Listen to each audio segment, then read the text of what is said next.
আসসালামু আলাইকুম viewers, welcome to my YouTube channel and Facebook page.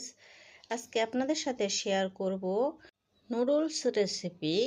তো প্রথমে আমি কড়াইতে পানি দিয়ে 10 টাকা দামের 6 প্যাকেট মিস্টার নুডলস দিয়ে দিয়েছি।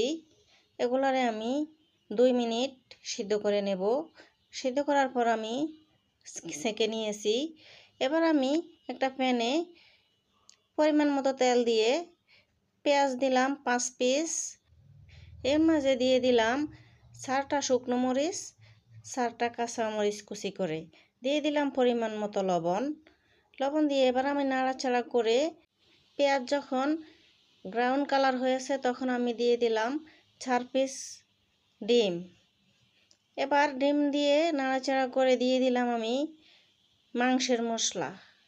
আমার আগে থেকে রান্না করা ছিল ওই মাংসের মশলা আমি দিয়ে দিলাম একটুখানি। তারপর দিয়ে দিলাম নুডলস দেওয়ার পরে আমি নাড়াচাড়া করে এগুলারে ভালো করে মিশিয়ে আরও 5 মিনিট রান্না করে নেব। তারপর আমি চলে আসছি। এই তো আমার রান্না হয়ে আসছে। দিয়ে দিলাম নুডলসের মশলা দিয়ে আরও 2 মিনিট রান্না করে নেব। মোটামুটি আমার রান্না হয়ে গেছে। ভালো লাগলে চ্যানেলটা সাবস্ক্রাইব করে দিয়ে লাইক কমেন্ট শেয়ার করে পাশে থাকবেন। এ পর্যায়ে আমার রান্না শেষ। এই যে দেখতে পাচ্ছেন, পরিবেশনা করলাম। কেমন লাগছে কমেন্টে জানাবেন। আল্লাহ হাফেজ। আসসালামু আলাইকুম viewers, welcome to my YouTube channel and Facebook page.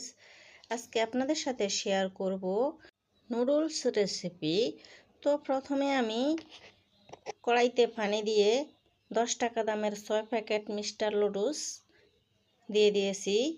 এগুলারে আমি 2 মিনিট সিদ্ধ করে নেব। সিদ্ধ করার পর আমি সেঁকে নিয়েছি। এবার আমি একটা প্যানে পরিমাণ মতো তেল দিয়ে পেঁয়াজ দিলাম 5 পিস।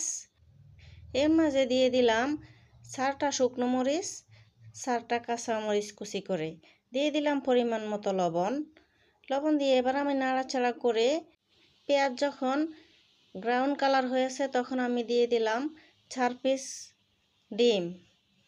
এবার ডিম দিয়ে নাড়াচাড়া করে দিয়ে দিলাম আমি মাংসের মশলা। আমার আগে থেকে রান্না করা ছিল ওই মাংসের মশলা আমি দিয়ে দিলাম একটুখানি। তারপর দিয়ে দিলাম নুডলস দেওয়ার পরে আমি নাড়াচাড়া করে এগুলারে ভালো করে মিশিয়ে আরও 5 মিনিট রান্না করে নেব।